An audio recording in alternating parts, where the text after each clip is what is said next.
Hi, everyone, and welcome to September's newsletter, which is entitled Intuition to Trust or Not to Trust. That is the question.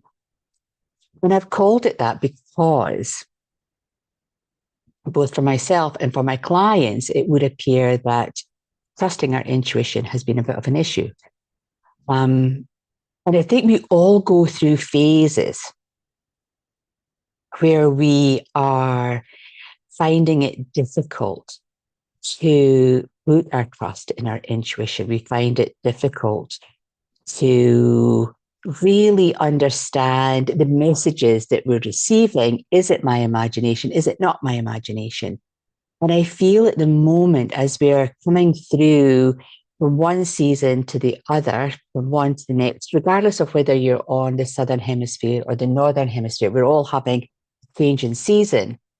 And so that then brings about a lot of decision making.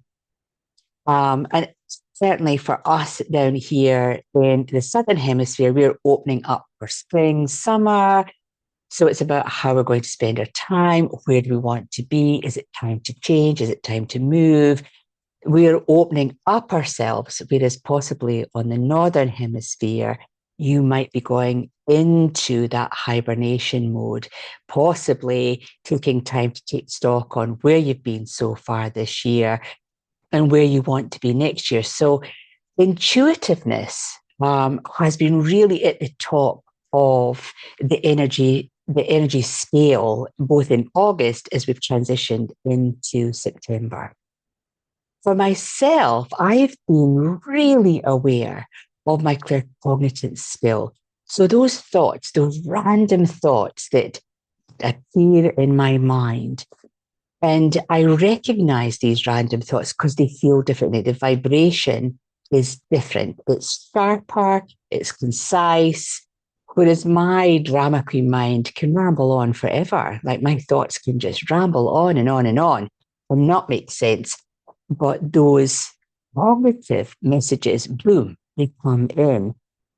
And it's the weirdest of messages. So working with a client within the equine industry, and I just had this sudden thought about healing horses. And I do help my wonderful horsey friends and family out there with their horse issues. I love being around horses. And I just thought, well, that's a really strange question. But the topic came up in that person's session. And I thought that was really interesting. It was a sharp thought. And even, which I've had before, even the point of a soul passing, I get they come through. I've had that quite a lot. And then the confirmation comes through via some social media or a text message or an email. Did you know that this person's passed away? And that certainly happened this week with a wonderful student who I met many years ago in the first incarnation of Spirit Talk. And she was so excited. She started running her own courses and she bought a lovely set of mugs for Spirit Talk. And I still have one left, even after all the quakes and everything breaking in the workshop, and the whole of Spirit Talk just being sort of demolished. And just that thought of her presenting me with the mugs, and she was so happy and what have you. And then a few days later, I found out she'd passed away. So wonderful memories. Those thoughts are very different. And I feel that we procrastinate too much. The universe is talking to us all of the time. And particularly at this point in time where we have the blood moon, the veils are really thin between the physical and the non-physical world. So we can be being sent wonderful direction, inspiration, motivation, knowledge, wisdom, downloads, all coming through at this point in time because the veils are so thin. The moon is so full, and it's a real opportunity for us to start to really connect to what we're hearing and trusting the process. When I get a cognitive thought like that, I will act upon it. I will recognize it and say, oh, okay, guys, thank you for that message.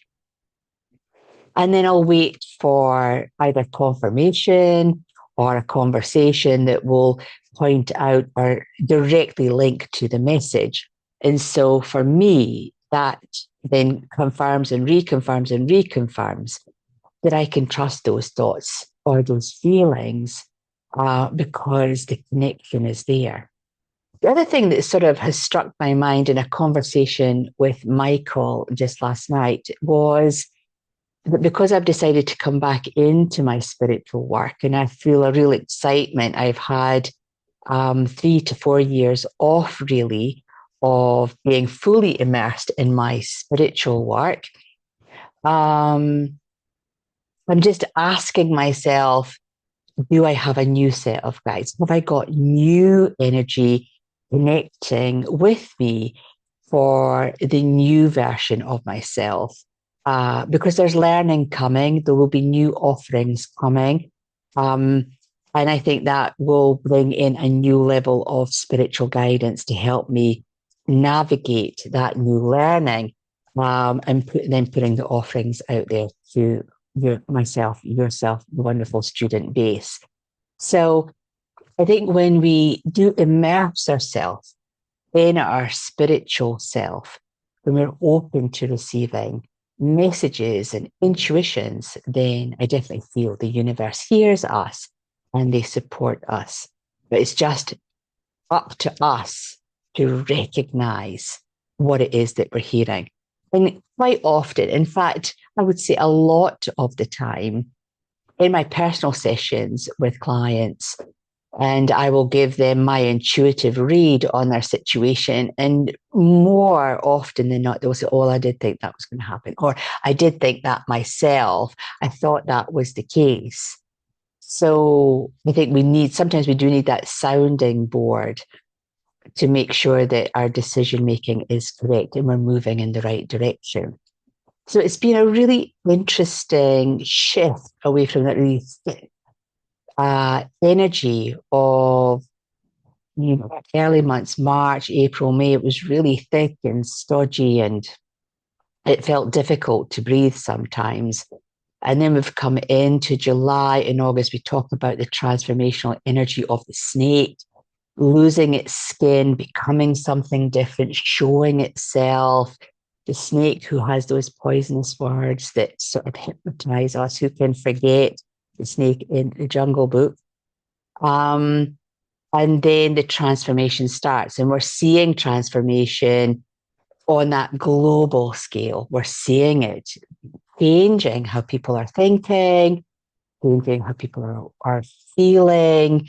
People are shedding fears. They're embracing who they are and speaking who they are, telling the world who they are. And I think that then cascades down. It empowers us all to trust our own intuition, to trust who we are as a person, and to speak or to be really authentic.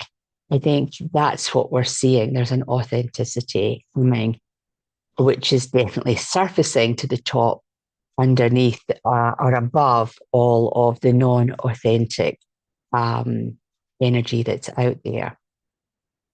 The wonderful thing that I think for all of us is that our intuitive skills change constantly. So I put a little countdown in the newsletter, which I will tell you because I get asked a lot from my students, from my clients, how can I trust my intuition? I find it really difficult. So in the psychic development course, which is an online course. I think I have penciled in one psychic development course as a live course, a weekend course here in New Zealand. So there are a couple of things that we need to think about. You need to recognize as an individual how you receive information. Do you hear it? Do you see it? Do you feel it? Do you know it? For myself, I'm clairaudient, so I hear things and then I know it. So I'll hear, and then the thoughts pop in, and that is my intuition. So when I'm talking with a clients may recognize me saying, "Well, I'm hearing this and I'm hearing that. My guides are telling me this, my guides are telling me that," and then the thoughts pop in. So that's me explaining or acknowledging my clear sense. So that is my own starting reference point. You might be someone who feels this. So, again, if you're going to a spiritual gathering of any kind, a meditation group, or going to a spiritual fair, let's say, or you're going to a reader, they might say things like, "Well, I feel this is about to happen. I feel that's about to happen." So for them, they trigger their clairsentient. So they might pull a tarot card. "Oh, I feel that this is a really good card for you. I feel looking at this image, this is what's going to happen." So they're clairsentient, they're feeling. So I'm clairaudient, then claircognitant, or some might be clairsentient. Again, if you're out and about at any of these events or a spiritual group, someone might describe. So let's say if you're in a meditation group, "Oh, I saw this. When I was in meditation, I saw this happen, that happened, that happened." So they have that clairvoyance skill. They're seeing with their third eye. The thing about these four skills, they're all connected to the chakra system. So the more that you balance up your chakra system, the more that you in tune into your body, feel your body, recognize what it is that you're feeling, seeing, hearing, knowing. Once you recognize your initial skill, so for me, it was always hearing. So I didn't have dolls as a girl, I found them extremely upsetting and creepy. Um, so I had cars and I had teddy bears. Teddy bears were okay. I still have a teddy bear. He's 56 years old now, Percy Panda. Um, because dolls had that mirror image of a human. And so when I was hearing things, it was like the doll was talking to me. So in my little pink plastic 1960s pram, I'm sure there'll be some of you out there had red wheels, black frame, and the pink pressed woven basket pattern to it. Yeah, it was full of cars. So that's what my thing, because cars didn't talk, but I got lots of telephones as toys as a child. And in fact, you could dig around on my Facebook page, the Open Soul Community, and you'll see a picture of me too on the telephone talking, because I understood that that's how you could talk and that's how I could hear. And even in my little Wendy house, I'd be in the Wendy house talking to my teddy bears, but they were talking to me. And that was really me in hearing that spiritual guidance, whether it was the vacuum cleaner under my granddad's stairs. I would go in the cupboard under the stairs and have a conversation with the vacuum cleaner because it was talking. Or if I went to Grandma Taylor's house, I'd land up in the wardrobe because I could hear the voices from the wardrobe. So I would go into the wardrobe and there would be her rabbit fur coats or her fox fur coats, or they were all musty and dusty. But I would be in amongst all these fur coats. I just remember these fur coats, hearing, talking to her, because that's where the voice was coming from. It was coming from the wardrobe. So at the age of 4, I was in that wardrobe talking. And I think it's really important when you recognize that initial skill, then the others will follow. Don't force it. Don't actually beat yourself up because you can't see anything. You're not seeing apparitions walking around. But if you're hearing them or you're feeling them or you're knowing them, that's just as important. And I remember I interviewed Lisa Williams, who is very well known. She's a British clairvoyant. She's across in America, and she was known as the street psychic. She had a show. When she came to New Zealand, I interviewed her for my Spirit Talk radio show. And we had this whole conversation about her coming to New Zealand. She'd brought her dad with her. She was really excited. And in that conversation, she said, I'm really seeing my clairvoyance skill expanding because she's a clairaudient, claircognitive person. And I thought that was really interesting. So for those of you out there who have had a month of, am I hearing that right? Is that message for me? Am I connecting to that? What is happening? Um, just remember that the more that you recognize, when you have a message that comes in and you recognize that message, they'll give you more. But as you sit there in that space of feeling undecided, oh, I don't know if that was me, was it me? It might not be me. And then we dismiss it. So then our guides will go, well, I'm trying to help here. You keep dismissing the messages that I'm giving you. You might find that they become less frequent or infrequent. So recognizing your messages of any kind, wherever it happens to come in on your body, it sort of encourages your guides to give you more. And then you find the confirmation. So for me, it was with that student that's just passed away. It is that confirmation through a text, a message on Facebook. And I thought, oh, wow, I didn't realize she'd passed away. That all makes sense now about the mugs. I just remember that moment, it might have actually been our first meditation group in Spirit Talk Wellness Centre on Colombo Street. And she was just so excited and she'd bought these lovely mugs.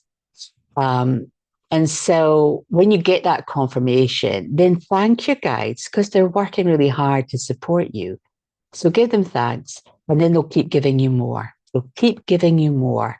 And that's the really exciting part. Be really aware of acknowledging the support that you're getting to then encourage more and more and more coming to you.